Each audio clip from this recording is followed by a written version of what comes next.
जय भीम के जाकर रण में ललकारी थी वो झांसी की झलकारी थी, कि जाकर रण में ललकारी थी वो झांसी की झलकारी थी। गोरों से लड़ना सिखा गई, इतिहास में झलक जगा गई, इतिहास में झलक जगा गई। जी हां साथियों, आज 4 अप्रैल आज ही के दिन सन 1857 में महान स्वतंत्रता सेनानी कि जब रानी झांसी पर गोरों ने हमला कर दिया, उनका किला मेघ था। जब झांसी की रानी का एक निगहबान, एक सैनिक गद्दार निकला, एक सैनिक ने बगावत कर दी, उसके बाद जो अंग्रेज थे वो अंग्रेज झांसी की रानी के किले के अंदर घुस गए। चारों तरफ से किले को घेर लिया गया था साथियों, चारों तरफ से किले को घेर लिया गया था। निगहबान गद्दार निकला, वो सैनिक गद्दार निकला, जिसकी वजह से अंग्रेज किले में घुसने में कामयाब हो गए। और जब अंग्रेज किले में घुस गए तो झांसी की रानी को चारों तरफ से घेर लिया गया साथियों। तब वहां पे एक बहुजन समाज की बेटी, एक बहुजन समाज की लड़की,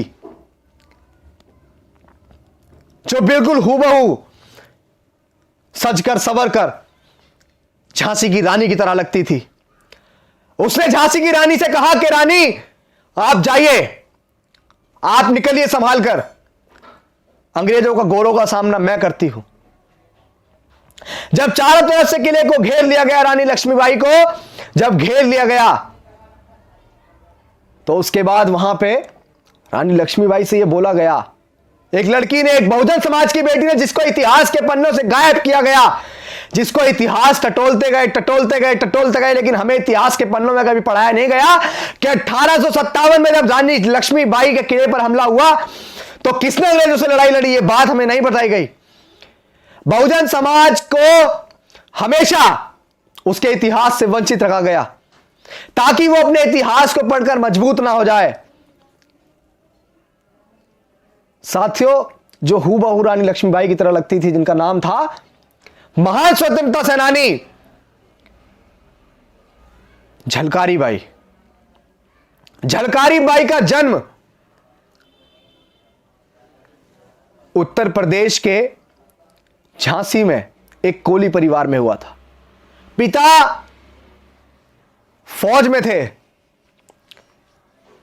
और बचपन में बड़ी मजबूत कहानियों के किस्से रहे।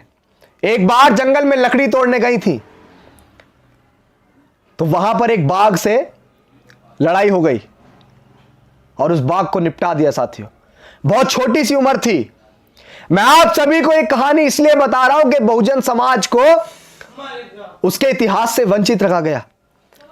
रानी लक्ष्मीबाई को, झांसी की रानी को बड़े गर्व के साथ किताबों में पढ़ाया गया, लेकिन झलकारी बाई को नहीं पढ़ाया गया क्योंकि वो बहुजन समाज की बेटी थी। मैं आप सभी को बता देना चाहता हूं, बड़े ध्यान से आप इस कहानी को सुनिएगा, कि जब अंग्रेजों ने झांसी की रानी के किले के ऊपर हमला कर दिया, जो किला मेघ था, उसका एक सैनिक गद्दार निकला, उसी में झलकारी बाई भी सेनापति थी। जब रानी लक्ष्मीबाई को चारों तरफ से घेर लिया गया तो झलकारी बाई ने बोला कि रानी आप जाइए, मैं अंग्रेजों का सामना करूंगी। और जब 1857 में जब किले पे हमला हुआ तो अंग्रेजों का सामना किया मां झलकारी बाई ने। झलकारी बाई ने अंग्रेजों को अकेले घोड़े पर चढ़कर ली तलवार हाथ में और लड़ी, और लड़ते बहुत सारे अंग्रेजों को मौत के घाट उतार दिया और उसके बाद वो अंग्रेजों की गिरफ्त में आ गई। साथियों, आज 4 अप्रैल आज ही के दिन 1857 में उनकी शहादत हुई। आज उनके शहादत दिवस पर उन्हें हमारा कोटि कोटि नमन। वो हमारी यादों में हमेशा अमर रहेंगे और इस बात का हमेशा दुख रहेगा कि बहुजन समाज के महान स्वतंत्रता सेनानियों को, बहुजन समाज के महापुरुषों को क्यों इतिहास से वंचित रखा गया, क्यों इतिहास के पन्नों से गायब किया गया। झांसी की रानी को जब पढ़ाया जाता है तो क्यों झलकारी बाई को नहीं पढ़ाया जाता है, जबकि झलकारी बाई साथ रही। झलकारी बाई ने झांसी की रानी को बचाया।